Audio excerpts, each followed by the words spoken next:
તો હવે આપણું આજથી જે નવું ચેપ્ટર ચાલુ થાય છે એ કયું છે? આ નવા ચેપ્ટરની અંદર આપણે શીખવાનું છે કે બેડ લોન શું છે, બેડ લોન માટે જે બેડ બેંક બનાવવામાં આવેલી છે એ શું છે, અને burning issues in banking sector. Banking ક્ષેત્રની અંદર જે મહત્ત્વના મુદ્દાઓ છે કે જે થોડા સમયથી ચર્ચામાં રહેલા છે એ બધા આપણે જોઈશું. આની પહેલાં આપણે એક રીતે ક્રમમાં ચાલી રહ્યા છીએ. આપણે પહેલાં બેંક જોઈ. બેંકની અંદર private bank, public bank, commercial bank, scheduled bank, payment bank, regional rural bank, આ બધું જોયું. પછી આપણે એના અંતર્ગત NBFI એટલે કે નોન બેન્કિંગ ફાઇનાન્શિયલ ઇન્સ્ટિટ્યૂટ જોયા. પછી નોન બેન્કિંગ ફાઇનાન્શિયલ કંપનીઝ જોયા. અને હવે આ બેંક સાથે જોડાયેલો મુદ્દો છે એટલે આપણે બેડ લોન એટલે શું એ જોઈએ. અને બેન્કિંગ સેક્ટરમાં જે પ્રોબ્લેમ જે છે એ થોડું જોવાની કોશિશ કરીએ. તો એના અંતર્ગત પહેલાં આપણે બેડ લોન સમજીએ કે types of loan based on interest rate. આપણે સૌથી પહેલાં લોનના પ્રકાર જોઈએ. વ્યાજના દરના આધારે પહેલો એક પ્રકાર આવે ફિક્સ્ડ ઇન્ટરેસ્ટ લોન, કે જેમાં વ્યાજનો દર જે છે એ ફિક્સ હોય. જે કોની માટે હોય તો કે શોર્ટ ટર્મ, ટૂંકા ગાળા માટે હોય. ક્રોપ લોન એટલે કે જે પાક હોય, પાક માટેનો લોન, જે ખેતર માટે જે પાક હોય, ખેતરની અંદર પાક, એની માટે ક્રોપ માટેની લોન લીધેલી હોય. Up to 3 lakh for farmers, ખેડૂતો માટે 3 લાખ સુધી હોય. અને એનું ફિક્સ્ડ ઇન્ટરેસ્ટ હોય 7%. એનું વ્યાજ દર કેટલો હોય? 7% ફિક્સ રાખેલો. This interest rate will not change throughout the loan tenure. જ્યાં સુધી લોન ચાલે ત્યાં સુધી એનો વ્યાજ દર જે છે એ બદલાતો નથી. જ્યારે બીજો વ્યાજદર હોય ને એ ફ્લોટિંગ ઇન્ટરેસ્ટ રેટ હોય. ફ્લોટિંગ એટલે કે જે બદલતો રહેતો હોય. અહીંયા બાજુમાં ફુગ્ગો આપેલો છે, બલૂન આપેલો છે. બલૂનનો મતલબ શું કે ભાઈ બલૂન ઉડતો જાય એટલે ઘડીક ઉપર જાય, ઘડીક નીચે જાય અને વારંવાર ઉપર જતો રહે, એટલે ફ્લોટિંગ બદલાતો રહેતો હોય એ. તો આની અંદર આ નક્કી કઈ રીતે થાય? આ તો એક્સટર્નલ બેન્ચમાર્ક વત્તા સ્પ્રેડ વત્તા રિસ્ક પ્રીમિયમ, આના આધારે જે છે એ નક્કી થાય. અને 12%ની આજુબાજુ હોય. એક્સટર્નલ બેન્ચમાર્ક એટલે શું? આપણે ઓલરેડી જોઈ લીધું છે કે આની ગણતરી કઈ રીતે થાય. ટેકનિકલ બાબતોના આધારે એની ગણતરી થાય એ આપણે સમજવાનું નથી. એની ઉપર બીજો થોડુંક સ્પ્રેડ લગાવવામાં આવે. સ્પ્રેડ એટલે કે બેંકનું જે માર્જિન અથવા એ કોઈ હોય એ. અને પછી રિસ્ક પ્રીમિયમ, કે જે વ્યક્તિને લોન આપવાની છે તો એની ઉપર રિસ્ક કેટલું રહેલું છે, એ કેટલું કોલેટરલ મૂકે છે કે કોલેટરલ નથી મૂકતું. તો આના અંતર્ગત 12%ની આજુબાજુ ઓરિજિનલી રાખવામાં આવતો હતો. પરંતુ benchmark is regularly updated. Benchmark જે છે એને સમયાંતરે અપડેટ કરવામાં આવે છે. So resultant interest rate may increase or decrease throughout the tenure of loan. તો અહીંયા આપણે જોયું કે બેન્ચમાર્ક જે છે, બેન્ચમાર્ક રેટ જે છે એ સમયાંતરે અપડેટ કરવામાં આવતો હોય છે. એટલે એની અંદર જે છે એ વધારો ઘટાડો થતો રહેતો હોય છે. ઓકે, ખ્યાલ આવ્યો કે નહીં? એટલે એના આધારે આ જે ફ્લોટિંગ ઇન્ટરેસ્ટ રેટ જે છે એનો સમગ્ર લોનનો જે ટેન્યુઅર જે છે એના અંતર્ગત એ વધઘટ થઈ શકે છે. ફ્લોટિંગ ઇન્ટરેસ્ટ રેટની અંદર બીજી એક આવી શકે ટીઝર લોન. ટીઝર લોન શું છે એ જોઈએ તો subtype of floating interest rate. Floating interest rate loan જે છે એનો જે સબ ટાઈપ છે, એનો જે ઉપભાગ છે, કે જેમાં where initially years have low interest, કે શરૂઆતના સમયની અંદર જે છે એ વ્યાજદર કેવો હોય? ઓછો હોય. બટ આફ્ટરવર્ડ્સ, પરંતુ થોડા સમય પછી વ્યાજદર જે છે એ ધીમે ધીમે વધતો જાય. Why RBI has not banned teaser loan but has put stricter regulation on them from 2011. RBI એની ઉપર પ્રતિબંધ નથી મૂકેલો, પરંતુ 2011 પછી એની ઉપર જે છે એ નિયમો ખૂબ જ કડક કરી નાખેલા છે. આની પહેલાં જે સબપ્રાઇમ ક્રાઇસિસ થયેલું હતું, સબપ્રાઇમ ક્રાઇસિસ એ આ ટીઝર લોનના કારણે થયેલું હતું. કારણ કે ટીઝર લોનની અંદર કેવું હોય કે શરૂઆતમાં વ્યાજદર ઓછો હોય. ફોર એક્ઝામ્પલ સમજો કે પહેલા વર્ષે વ્યાજદર 5% હોય, પછી 6% થાય, પછી 7% થાય, પછી 8%, 9%, 10%, 11%, એવી રીતે વધતું જાય. તો આના કારણે શું થાય કે જે સબપ્રાઇમ કસ્ટમર હોય, સબપ્રાઇમ કે જે પ્રાઇમ ન હોય એવા, કે જે હજી એટલું બધું કમાતા નથી પરંતુ એમની પરિસ્થિતિ ઠીકઠાક છે, પોતાના ઘરનું માંડ ગુજરાન ચાલતું હોય, તો આવા કેસની અંદર જ્યારે ઓછો વ્યાજદર હોય ને ત્યારે તો એ લોન ભરી દે. પરંતુ ધીમે ધીમે જેમ વ્યાજદર વધતો જાય ને તો પછી એ લોકો લોન કેવી કરી નાખે? ડિફોલ્ટ કરી નાખે, એટલે કે લોન ભરી શકે નહીં. તો ટીઝર લોન જે છે એ MCQમાં પૂછાઈ શકે કે ટીઝર લોન એટલે શું, અને નીચે 4-5 ઓપ્શન આપેલા હોય. તો શરૂઆતમાં વ્યાજદર ઓછો હોય અને ધીમે ધીમે વધતો જાય તો એ શું છે? ટીઝર લોન છે. હવે આપણે જોઈએ કે types of loan based on બોરોવર એટલે કે ઉધાર લેવાવાળા વ્યક્તિ, લોન લેવાવાળા વ્યક્તિ, એના આધારે આપણે જે છે એ લોનના પ્રકાર જોઈએ. તો પહેલાં એક બોરોવર્સ આવે પ્રાઇમ બોરોવર. પ્રાઇમ બોરોવરનો મતલબ શું? એમેઝોન પ્રાઇમ આવે. એમેઝોન પ્રાઇમનો મતલબ શું કે ભાઈ જે 1000 રૂપિયા 1500 રૂપિયા જે થતું હોય એ વર્ષના જે આપી અને જે બને, એટલે કે પ્રાઇમનો મતલબ શું કે એ થોડાક સ્પેશિયલ છે. પ્રાઇમનો મતલબ શું કે એ ભાઈ થોડાક પ્રીમિયમ છે, થોડાક સ્પેશિયલ છે. બેંક એમની સાથે થોડી સારી ટ્રીટમેન્ટ કરશે. He has the capacity to repay the loan. અને પ્રાઇમ બોરોવર એવા બોરોવર છે કે એની કેપેસિટી છે કે લોન જે છે એ પાછી ભરી શકશે, લોન રીપે કરવાની એની કેપેસિટી છે, તો એને કહીશું આપણે પ્રાઇમ બોરોવર. બીજું સબપ્રાઇમ બોરોવર. સબપ્રાઇમ બોરોવર જે છે એ જનરલી ઇન્ડિવિડ્યુઅલ હોય, મોટે ભાગે ઇન્ડિવિડ્યુઅલ જ હોય. તો ઇન્ડિવિડ્યુઅલ અહીંયા સબપ્રાઇમની બાજુમાં તમે ચિહ્ન જોશો તો ખબર પડશે કે હાથ ઊંચા કરી દીધા છે. આપણે હાથ ઊંચા ક્યારે કરીએ ગુજરાતીની અંદર? તો કે ભાઈ જ્યારે હવે પૈસા કંઈ નથી ત્યારે આપણે બેંક પાસેથી હાથ ઊંચા કરી દીધા કે ભાઈ હવે કંઈ નહીં મેળવે.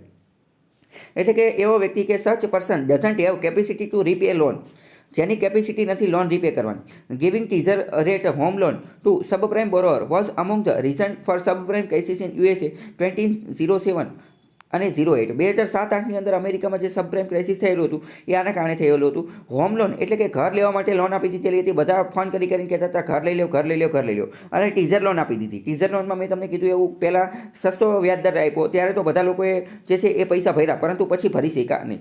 Which ultimately lead two global financial crisis. અને આ જે સબપ્રાઇમ ક્રાઇસિસ અંતર્ગત જ તે શું થયું તો કે ગ્લોબલ ફાઇનાન્શિયલ ક્રાઇસિસ જે છે અહીંયા સુધી પહોંચી ગયા. હકીકતમાં જે સબપ્રાઇમ ક્રાઇસિસ છે એમાં સબપ્રાઇમનો એક મતલબ છે. સબપ્રાઇમનો મતલબ શું કે સબપ્રાઇમનો મતલબ એવો વ્યક્તિ કે જે લોન ભરી શકે એવો છે નહીં. આગળ વાત કરીએ ઓવર લિવરેજ બોરોવર, કે અમુક વાર કંપની હોય અને કંપની શું કરે, ઓવર લિવરેજ બોરોવર. ઓવરનો મતલબ શું? વધારે પડતું, પોતાની ઓકાત કરતાં વધારે. તો such company has borrowed too much money than its ability to pay it back. આ એવી કંપની હોય કે જે પોતાની કંપની જે છે, પોતાની કંપની એ કંપનીની જેટલી એબિલિટી જે છે કે જે રીપે કરી શકે, લોન પાછી ભરી શકે, એની કરતાં પણ વધારે લોન જે છે એ લઈ લીધી હોય. એટલે કે પોતાની કંપનીની ઓકાત કરતાં વધારે લોન લઈ લીધી હોય, એને કહેવાય ઓવર લિવરેજ જે કંપની. હેઝ હાઈ રેશિયો ઓફ ડેબ્ટ ટુ ઇક્વિટી. અને આવા કેસની અંદર શું થાય કે એની પાસે જેટલી માલિકી છે, માલિકી એટલે કે ઇક્વિટી એટલે કે જેટલા શેર છે એ શેર કરતાં એનો ડેબ એટલે કે ઉધાર જે છે, લોન લીધેલું હોય એનો રેશિયો જે છે એ વધી ગયો, એનો રેશિયો જે છે એ વધી ગયો હોય. હવે પ્રશ્ન થાય કે ભાઈ ઓવર લિવરેજ કંપની જે છે શું એ ખરાબ જ હોય, અથવા પ્રશ્ન થાય કે શું આ ઓવર લિવરેજ કંપની જે છે એ શું દર વખતે લોન બૂચ મારીને જતી રહે? તો કે ના, એવું ન હોય. અમુક વાર જે છે એ અમુક વાર કંપનીએ ઓવર લિવરેજ બનવું જ પડે. કેમ બનવું પડે એ આપણે જોઈએ. પહેલાં તો અહીંયા જોઈએ કે મતલબ કે એમની પાસે જેટલા શેર હોય, જેટલી માલિકી હોય, જેટલી ઇક્વિટી હોય, એની કરતાં વધારે માત્રામાં લોન લેવી પડે. એ ઓવર લિવરેજ બનવું પડે. કેમ? કારણ કે અમુક બિઝનેસ અથવા તો અમુક બિઝનેસ મોડેલ જ એવા હોય કે જેમાં વધુ અને વધુ કેશ, વધુ અને વધુ રૂપિયા, વધુ અને વધુ રોકડા પૈસાની જરૂર પડતી હોય, અને એમના જે બીજા જૂના પૈસા જે છે એ ક્યાંક ને ક્યાંક બ્લોક થયેલા રહેતા હોય. બ્લોક થયેલા રહેતા હોય ઇન ધ સેન્સ કે કોઈ ઇન્ફ્રાસ્ટ્રક્ચરની અંદર અથવા કોઈ પ્રોજેક્ટની અંદર એમના પૈસા ફસાયેલા હોય, મતલબ કે મની જે છે એ કોઈ જગ્યાએ બ્લોક થયેલા હોય. તો આવા કેસની અંદર એમને ઓવર લિવરેજ બોરોવર જે છે એ બનવું પડતું હોય. એટલે અહીંયા હું તમને એ સમજાવવા માંગુ છું કે કોઈ કંપની ઓવર લિવરેજ છે તો એનો મતલબ એવો નથી કે એ લોન બૂચ મારીને જતી રહે છે. એવું આપણે નિષ્કર્ષ ઉપર પહોંચી શકીએ નહીં. સબપ્રાઇમ ઉપર આપણે એવું થોડું ઘણું કહી શકીએ. સબપ્રાઇમ ઉપર એવું આપણે 50%ની આજુબાજુ કહી શકીએ કે ભાઈ એ લોન પાછી આવવાની શક્યતા ઓછી છે. જોકે સબપ્રાઇમ તે 100% તો કોઈ બાબતે ન કહી શકે, પરંતુ ઓવર લિવરેજની અંદર તો એવું ન જ કહી શકે. આગળ વાત કરીએ ઝોમ્બી લેન્ડિંગ. ઝોમ્બી લેન્ડિંગ એટલે શું? તો કે when a weak bank keeps giving new loan to the subprime over leverage the બોરોવર.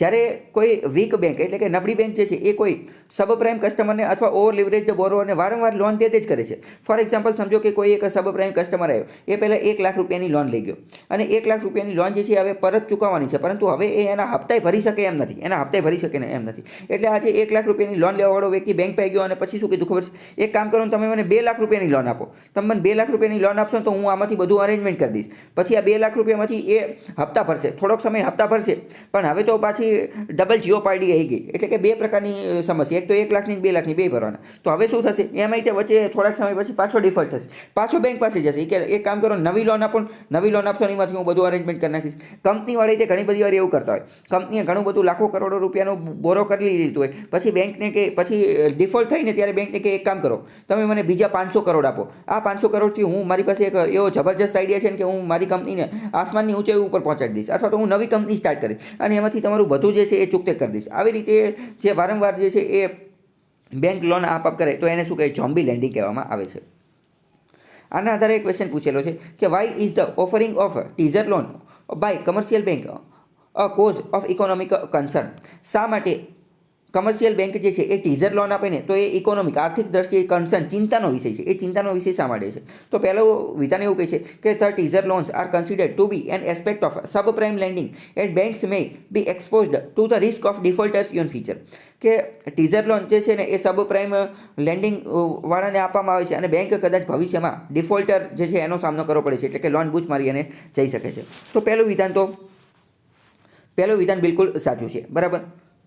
બીજું જોઈએ કે in India the teaser loans are mostly given to inexperienced entrepreneurs to set up manufacturing or export unit. ભારતની અંદર teaser loan જે છે એ કોને આપવામાં આવે છે? તો કે મોટે ભાગે ઇનએક્સપિરિયન્સ્ડ આંતરપ્રિન્યોર્સ two set up manufacturing or export unit. તો તમારા તો મતલબ કે બીજા ઓપ્શન વિશે તો હજી આપણે અત્યાર સુધી કંઈ વાંચેલું જ નથી. મતલબ કે આવું કંઈ છે જ નહીં, આવી કોઈ સત્ય હકીકત છે જ નહીં. એટલે બીજું વિધાન શું થઈ જશે? બીજું વિધાન ખોટું થઈ જશે. એવું કોઈ છે નહીં કે ભાઈ ટીઝર લોન જે છે એ ઇનએક્સપિરિયન્સ આંતરપ્રિન્યોરને કેને આપવામાં આવે, એવું કંઈ છે નહીં. આપણે આની ટીઝર લોન વિશે શું જોયું કે ટીઝર લોન અંતર્ગત ભારતની અંદર આરબીઆઈએ ટીઝર લોનને બેન નથી કરેલી, પરંતુ એની ઉપર સ્ટ્રિક્ટ રેગ્યુલેશન એટલે કે કડક નિયંત્રણો લગાવેલા છે. પણ એવું કંઈ નથી લખેલું કે ભાઈ ખાલી ઇનએક્સપિરિયન્સ આંતરપ્રિન્યોરને જ આપજો, કોલાને જ આપજો. એટલે બીજું વિધાન જે છે ખોટું છે. આનો આન્સર શું આવશે? ઓનલી 1 આવશે. ઓકે, ખ્યાલ આવ્યો? આગળ જોઈએ. હા, તો ઘણી બધી વાર પરીક્ષાની અંદર આવું થશે. પરીક્ષામાં શું થશે કે અમુક સ્ટેટમેન્ટ, અમુક વિધાનને એવું બધું આપેલું હશે કે જેમાં તમે એકાદા વિશે તો શ્યોર હશો, પરંતુ બીજા એકાદા વિશે ખબર નહીં હોય. તો આવા કેસની અંદર હવે તમે જો એક ક્વેશ્ચન છોડી અને આવતા રહેશો તો પાસ થવાના ચાન્સીસ બહુ ઓછા છે. એટલે આવા કેસની અંદર તમારે રિસ્ક સુધી પહોંચવું પડશે, રિસ્ક લેવી પડશે. હવે આમાં જોઈએ તો આમાં તમે 50-50 સુધી તો પહોંચી જ ગયા કે ભાઈ બીજું નથી ખબર, પણ પહેલું તો પાક્કું ખબર છે કે પહેલું તો સાચું જ છે. તો પહેલું સાચું છે એટલે આ બી, આ જે બી અને ડી તો નીકળી જશે. ઓકે, તો એવી રીતે તમારે આગળ વધવાનું છે. આગળનો ટોપિક છે એનપીએ. એનપીએ એટલે કે non performing assets. Non performing assets એટલે શું એ સમજીએ. નોન એટલે કે નહીં, પરફોર્મનો મતલબ શું થાય? પરફોર્મનો મતલબ થાય કંઈક હલનચલન કરવું, પરંતુ નોન પરફોર્મિંગ હવે આ કોઈ પણ હલનચલન કરતું નથી. એસેટ્સ એટલે કે પૂંજી. લોન આ એક પ્રકારની એવી લોન છે કે હવે એ કોઈ પણ પ્રકારની હલનચલન કરતી નથી. ઇટ મીન્સ કોઈ વ્યક્તિ, એ નામનો વ્યક્તિ જે છે એ લોન લઈ લે પરંતુ થોડા સમય સુધી, ખાસ કરીને 3 મહિના સુધી એટલે કે 90 દિવસ સુધી એ લોન પણ પાછી ચૂકવતો નથી અને હપ્તો પણ પાછો ચૂકવતો નથી. મતલબ કે હવે બેંકને એવું લાગે કે ભાઈ હવે આ લોન ક્યારે આવશે? સતત 3 મહિના સુધી, પહેલા મહિને હપ્તો ન ચૂક્યો, લોન ન ચૂક્યો, બીજા મહિને ન ચૂક્યો હપ્તો, લોન ત્રીજા મહિને ન ચૂક્યો. એટલે હવે બેંક જે છે એને થોડીક રિસ્ક થઈ જાય. બેંકને એવું લાગે કે હવે પાછી આવશે કે નહીં આવે. તો એ 3 મહિના સુધી જો આવું થાય તો એને કહેવાય નોન પરફોર્મિંગ એસેટ્સ. આને એક રીતે એવું કહી શકાય એકદમ ગુજરાતીની અંદર કે બેંકોની ફસાઈ ગયેલી લોન અથવા બેંકની સલવાઈ ગયેલી લોન, બેંક પાસેથી એવી લોન કે જે બૂચ મરાઈ ગઈ છે કે હવે જે આવવાના ચાન્સીસ બહુ ઓછા છે, નહીં જ આવે એવી કોઈ ગેરંટી નથી. એવી કોઈ ગેરંટી, એ તો આવી જાય, ન આવી જાય, એ તો ભાઈ રિસ્ક ઉપર કહેવાય. પરંતુ બેંકની જે સલવાઈ ગયેલી લોન, ફસાઈ ગયેલી લોન અથવા કસ્ટમર લોકો જે લોન લઈ અને બૂચ મારીને જતા રહે છે એ એનપીએ અંતર્ગત આવશે. તો કે એનપીએ અથવા ટીબીએસ પ્રોબ્લેમ 3 સ્ટેજીસ ઓફ. આ એનપીએ તાત્કાલિક ન બની જાય, એના 3 સ્ટેજીસ છે એ જોઈએ. ટિલ મિડ 2000 સુધીમાં શું હતું? બૂમ પીરિયડ ઇન ગ્લોબલ ઇકોનોમી. વૈશ્વિક અર્થતંત્રની અંદર બૂમ પીરિયડ હતો. જ્યારે પણ કોઈ પણ અર્થતંત્રની અંદર બૂમ પીરિયડ હોય ને તો વધુને વધુ લોન આપવામાં આવતી હોય, વધુને વધુ લોન બાંટવામાં આવતી હોય, જે તે લોકો જે છે એ લોન લઈ અહીંયા જતા રહેતા હોય. કારણ કે એક વસ્તુ સમજો, જ્યારે લોન લઈને વધુને વધુ લોકો લોન લેતા હોય ત્યારે તો વધુને વધુ નવા ઉદ્યોગ ધંધાને એવું બધું સ્થાપતા હોય, નવા લોકોને નોકરી મળતી હોય, એને પગાર મળતો હોય અને ઇકોનોમી જે છે એ બૂમ પીરિયડની અંદર હોય. તેજીમાં ક્યારે હોય? જ્યારે વધુને વધુ લોન આપે. એક રીતે બંને એકબીજાને કેવું છે? બંને એકબીજા ઉપર નભે છે. બૂમ પીરિયડ અને જે વધુને વધુ લોન આપી એ બંને એકબીજા ઉપર નભે છે. તો કે Indian corporates were taking larger amount of loans and became over leveraged. તો આવા કેસની અંદર 2000 સુધીમાં શું થયું કે બૂમ પીરિયડ હતો, વધુને વધુ લોકોને લોન આપતી હતી બેંક. એટલે ભારતના જે ઉદ્યોગ જગતના લોકો, ઉદ્યોગપતિઓ, એમને મોટી અમાઉન્ટમાં લોન લીધી અને કેવા બની ગયા? ઓવર લિવરેજ બની ગયા. ઓવર લિવરેજ એટલે શું એ આપણે અત્યારે જ સમજી ચૂક્યા છીએ. પછી 2007-8ની અંદર શું થયું? 2007-8ની અંદર સબપ્રાઇમ ક્રાઇસિસ થયું અને સબપ્રાઇમ ક્રાઇસિસના કારણે ગ્લોબલ ફાઇનાન્શિયલ ક્રાઇસિસ એટલે કે આખા વિશ્વની અંદર જે છે એ મંદી આવી ગઈ. તો આવા કેસની અંદર ઇન્ડિયન એક્સપોર્ટ, ભારત જે વસ્તુ વિદેશમાં વેચતો હતો એની અંદર ઘટાડો થયો. કેમ? કારણ કે વિદેશ આ જે ગ્લોબલ ઇકોનોમી જે બૂમ પીરિયડમાં ચાલતી હતી એ હવે મંદીમાં આવી ગઈ. કેમ મંદીમાં? સબપ્રાઇમ ક્રાઇસિસ અને ગ્લોબલ ફાઇનાન્શિયલ ક્રાઇસિસના કારણે. તો ભારતના એક્સપોર્ટ જે છે એ ઘટી ગયા. ભારતના એક્સપોર્ટ ઘટી ગયા અને આ સબપ્રાઇમ ક્રાઇસિસને આવી ગયું તો એના કારણે ભારતને પણ થોડો ઘણો ફટકો તો પડશે તે. તો કે હા, પડશે. તો ભારતની અંદર પણ જે બૂમ પીરિયડ હતો એ કેવો આવશે? એ મંદીના પીરિયડની અંદર ધીમે ધીમે કન્વર્ટ થશે. તો એ સમયે યુપીએ ગવર્મેન્ટ હતી, એની પોલિસી કેવી હતી? એ પોલિસી પેરાલિસિસ થઈ ગઈ. પેરાલિસિસ એટલે શું? કે પેરાલિસિસ એટલે કે શરીરનું કોઈ અંગ જ્યાં પેરાલિસિસ થઈ ગયું હોય તો એ કામ કરતું બંધ થઈ ગયું. તો ભારતની ઇકોનોમી અથવા ભારતની જે સરકારની પોલિસી હતી એ પેરાલિસિસ થઈ ગઈ, એ કામ કરતી બંધ થઈ ગઈ. કારણ કે સરકારે જે પોલિસી બનાવેલી હોય એ તો ભાઈ આ સબપ્રાઇમ ક્રાઇસિસ પહેલાં બનાવેલી હોય. તો એમને કે જ્યારે પોલિસી બનાવતો હોય ત્યારે એવું ન વિચાર્યું હોય કે સબપ્રાઇમ ક્રાઇસિસ આવશે, ગ્લોબલ ફાઇનાન્શિયલ ક્રાઇસિસ આવશે, આપણું એક્સપોર્ટ જે છે એ ઘટશે, એવું વિચારી ન બનાવ્યું. એટલે જ્યારે અચાનક આવી કોઈ વસ્તુ આવે ત્યારે જે જૂની પોલિસી હોય એ પેરાલિસિસ થઈ જાય, એટલે કે એ કામ કરતી બંધ થઈ જાય. અને એ સમયે બીજી વાત કરીએ કે જ્યુડિશિયલ એક્ટિવિઝમ પણ સર્વોચ્ચ લેવલે હતું. આ કયો સમય છે? 2007-8નો. જ્યુડિશિયલ એક્ટિવિઝમ એટલે કે સુપ્રીમ કોર્ટ વારંવાર પોતાના ચુકાદા આપતી હતી. સરકારે કોઈ નિયમ ન બનાવેલો, કાનૂન ન બનાવેલો તો વારંવાર જ્યુડિશિયરી ન્યાયતંત્ર જે છે એ દખલ અંદાજી કરતી હતી. બીજી વાત કરીએ કે એ સમયે એન્વાયરમેન્ટ એક્ટિવિઝમ, પર્યાવરણવાદી લોકો જે છે એ પણ વધુ વધુ આગળ આવતા હતા. તો આના કારણે શું થતું હોય કે ડેવલપમેન્ટના પ્રોજેક્ટ, નવી કંપની, કારખાનું, રોડ, ઇન્ફ્રાસ્ટ્રક્ચર આવું કોઈ બનાવવાનું હોય તો બની શકે નહીં. કેમ? કારણ કે પર્યાવરણવાળા આગળ ને આગળ આવી જાય એટલે. તો પ્રોજેક્ટ ગોટ્સ ડિલે, આના કારણે પ્રોજેક્ટ ડિલે મોડું થતું હતું. કંપનીઝ બીકેન ફેસિંગ ડિફિકલ્ટીઝ, કંપનીને વારંવાર અમુક પ્રકારની ડિફિકલ્ટી આવતી હતી પ્રોજેક્ટ ફિનિશ કરવા માટે અને લોન જે છે એ રીપે કરવા માટે, પાછી ભરવા માટે. આવું 2007-8માં થયું હતું. તો 2013માં શું થયું? 2013ની અંદર 1/3 બેંક એટલે કે 33% જેટલી બેંકો જે છે, bank loans were owned by IC1 companies. 1/3 જેટલી લોન જે છે એ કોની પાસે હતી? તો કે IC1 કંપનીઝ પાસે. IC1 કંપનીઝ એટલે શું? એટલે કે companies with interest coverage ratio less than 1. એટલે કે આ એવી કંપની છે કે જેનો ઇન્ટરેસ્ટ કવરેજ રેશિયો જે છે એ 1 કરતાં ઓછો છે. એનો મતલબ શું? Meaning they were not generating enough revenue even to repay the loan interest. એટલે કે એમને જે છે એમને એટલું વ્યાજ પણ એટલું રેવન્યુ, એટલી આવક પણ એમની નથી કે એ લોનનું વ્યાજ ભરી શકે, લોનનું જે છે એ વ્યાજ ભરી શકે. સમજો, અહીંયા ફરીથી સમજીએ. Companies with interest coverage ratio, interest coverage ratio ICR, interest coverage ratio. આનો મતલબ શું? આનો મતલબ એ કે સમજો કે અથવા તો સમજો ઇન્ટરેસ્ટ કવરેજ રેશિયો, આનો મતલબ આ 1 કરતાં ઓછો હોય ને, 1 કરતાં ઓછો, આનો મતલબ એમ કે એમને એટલો પૈસા નથી કમાતા. કંપની જે છે, કંપનીનું રેવન્યુ, કંપનીની આવક એટલી નથી કે એ લોન જે છે ને એ લોનનો હપ્તો ભરી શકે, લોનનો જે છે એ ઇન્સ્ટોલમેન્ટ ભરી શકે. લોન ભરવાની વાત તો દૂર થઈ. ઇન્ટરેસ્ટ કવરેજ રેશિયો આ પ્રશ્ન એકવાર પૂછી ગયો છે અને બીજી વાર પણ GPSCમાં પૂછવાની શક્યતા છે. ઇન્ટરેસ્ટ કવરેજ રેશિયો 1 કરતાં ઓછો છે. એનો મતલબ શું? એનો મતલબ એમ કે કંપની એટલું રેવન્યુ એટલું પણ પ્રાપ્ત નથી, એટલું જે છે એટલી આવક નથી પ્રાપ્ત કરતી કે જેના અંતર્ગત એ લોનનું વ્યાજ ભરી શકે, લોનનું વ્યાજ ભરી શકે એવી હાલત નથી. તો એને આપણે શું કહીશું? IC1 companies. એ જ કંપની IC1 કંપનીઝ. અને આ IC1નો મતલબ શું? ICનો મતલબ છે કે ઇન્ટરેસ્ટ કવરેજ રેશિયો 1. IC1 એનો મતલબ શું? Interest coverage 1. Thus, balance sheet of some larger corporate companies and public sector banks became weaker. તો આવા કેસની અંદર શું થયું? આવા કેસની અંદર છે કંપનીની બેલેન્સ શીટ હતી એ વીક બની ગઈ. બેલેન્સ શીટ એટલે શું? બેલેન્સ શીટ એટલે કે જે કંપનીના જે લેખાજોખાનું જે વાત ચાલતી હોય એ. તો આવા કારણે શું થશે? તમે વિચારો કે કંપની જે છે, લાર્જર કોર્પોરેટ કંપનીઝ, ઉદ્યોગ જગતની કંપનીઓ, એ ક્યાં જતી હશે? ખાડે જતી હશે, લોસમાં જતી હશે. કેમ? કારણ કે આપણે અત્યારે તો જોયું કે ભાઈ એ IC1 કંપની હતી. IC1 કંપની એટલે કે વ્યાજ ભરી શકે એટલું રેવન્યુ નથી એમનું, વ્યાજ ભરી શકે એટલી પણ આવક નથી. મતલબ કે એમની આવક એકદમ ઘટી ગઈ એટલે કે એમની બેલેન્સ શીટની અંદર કંપનીનું ખાતું કેવું હશે? નબળું હશે, લોસની અંદર ચાલતી હશે. તો લાર્જર કોર્પોરેટ કંપની એની બેલેન્સ શીટ કેવી હશે? નબળી ચાલતી હશે. હવે એ જ સામે આપણે જોઈએ કે પબ્લિક સેક્ટર બેંક, સરકારી બેંકની જે બેલેન્સ શીટ હશે એ કેવી હશે? તો સરકારી બેંક જે છે, સરકારી બેંક એની બેલેન્સ શીટ એ પણ નબળી હશે, એ પણ લોસમાં ચાલતી હશે. કેમ લોસમાં ચાલતી હશે? કારણ કે ભાઈ સરકારી બેંકો જે છે એમને લોન કોને આપેલી છે? એમને આ ઉદ્યોગપતિઓને તો લોન આપેલી છે અને આ ઉદ્યોગપતિ ખુદ ખાડામાં ચાલે છે અને ઉદ્યોગપતિઓ જે છે એ પણ વ્યાજ જે છે એ ભરી શકે એમ નથી અથવા લોન ભરી શકે એમ નથી. તો લોન ભરી નહીં શકે તો પબ્લિક સેક્ટર બેંક, સરકારી બેંકો પાસે પૈસા નહીં આવે. એટલે આના કારણે શું થયું? સરકારી બેંક જે છે ને, સરકારી બેંક એ પણ વીક, એટલે કે એ પણ શું બની ગઈ? એ પણ નબળી બની ગઈ. અને આ જે આખી સમસ્યા જે છે એને કહેવાય twin balance sheet syndrome. Twin balance sheet syndrome, આ શબ્દ જે છે એ ટ્વિન બેલેન્સ શીટ સિન્ડ્રોમ એ વારંવાર આવતો હશે, વારંવાર કરંટ અફેરમાં બીજી જ્યાંથી આવતો હશે. હવે કોઈ વ્યક્તિ મને એમ કહે કે ટ્વિન બેલેન્સ શીટ સિન્ડ્રોમ મને તમે સમજાવી દો, તો હું તો એને 2-5 મિનિટમાં સમજાવી દઉં, બરાબર. પરંતુ સામેવાળો વ્યક્તિ કેટલું સમજે છે?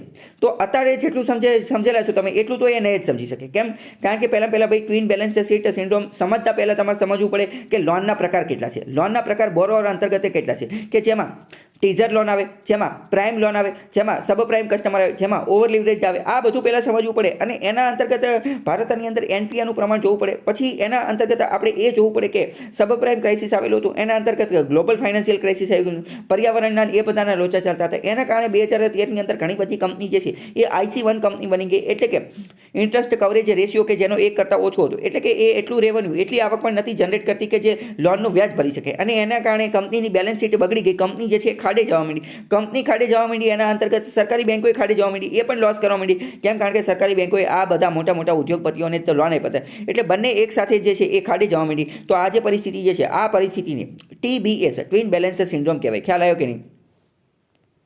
હા, અને એટલે જ તો 2015-16ના ઇકોનોમિક સર્વેની અંદર 2015-16ના ઇકોનોમિક સર્વેની અંદર શું હતું તો કે એણે આ ટ્વિન બેલેન્સ સિન્ડ્રોમ જે છે એ સમસ્યા છે ભારતની અંદર એની જે છે એ વાત કરી. નીચે એક જે છે એ ચાર્ટ આપેલો છે.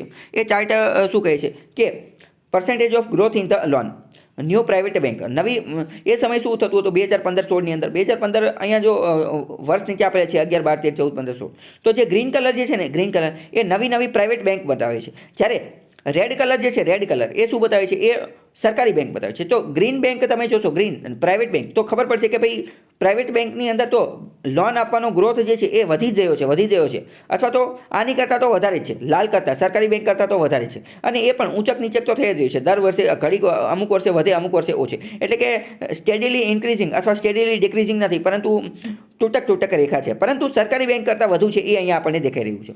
હવે ગ્રોસ એનપીએની વાત કરીએ તો ગ્રોસ એનપીએની અંદર આ બીજા નંબરનો ચાર્ટ જે છે એમાં બ્લેક કલરની અંદર આપેલું છે એ નવી પ્રાઇવેટ બેંકો છે અને રેડ કલરની અંદર જે છે રેડ કલરની અંદર એ કઈ છે તો કે સરકારી બેંકો છે સરકારી બેંકો. તો અહીં તમે ધ્યાનપૂર્વક જોશો તો 2009 પછી અથવા 2010 પછી 2009-10ની અંદર શું થયેલું હતું તો કે સબ પ્રાઇમ ક્રાઇસિસ આવેલું હતું. સબ પ્રાઇમ ક્રાઇસિસ એ તો બધા જાણતા જ હશે. અને 2013 પછી આ ટ્વિન બેલેન્સ શીટની પ્રોબ્લેમ આવી ગઈ ટ્વિન બેલેન્સ શીટની. તો 2010 સુધી શું હતું તો કે 2010 સુધી સરકારી બેંક અને પ્રાઇવેટ બેંક બંનેના એનપીએનો રેશિયો એક સમાન હતો. એટલે કે બંને જે છે સરકારી બેંક હોય કે પ્રાઇવેટ બેંક હોય બંનેની લોન એટલી જ ફસાતી હતી. એટલે કે આ બધા જેન્યુઅન કસ્ટમર હોઈ શકે. પરંતુ 2010 પછી આપણે જોઈએ તો ખબર પડે કે સરકારી બેંકની અંદર એનપીએનો રેશિયો સડનલી ઇન્ક્રીઝ થઈ ગયો છે. તાત્કાલિક જે છે વધી ગયો છે 2010 પછી શું છે સડનલી ઇન્ક્રીઝ થઈ ગયો છે. પરંતુ પાછો 2016 પછી પાછો ઘટવા લાગેલો છે ધીમે ધીમે. આરબીઆઈ અને સરકારે અમુક મેજર લીધા એના અંતર્ગત. તો અહીંયા આ ચાર્ટ ઉપરથી આપણે જોઈ શકીએ છીએ કે ભાઈ એનપીએના રેશિયોની વાત કરીએ તો પહેલાં તો 2010 સુધી તો સરકારી બેંક અને પ્રાઇવેટ બેંક એ બંને સરખું જ કાર્ય કરતી હતી. બંનેનું પરફોર્મન્સ સારું જ હતું. પરંતુ 2010 પછી સરકારી બેંકોનું પરફોર્મન્સ જે છે એ બગડી ગયું છે. આ આખો ચાર્ટ જે છે એ તમે સમજી ગયા.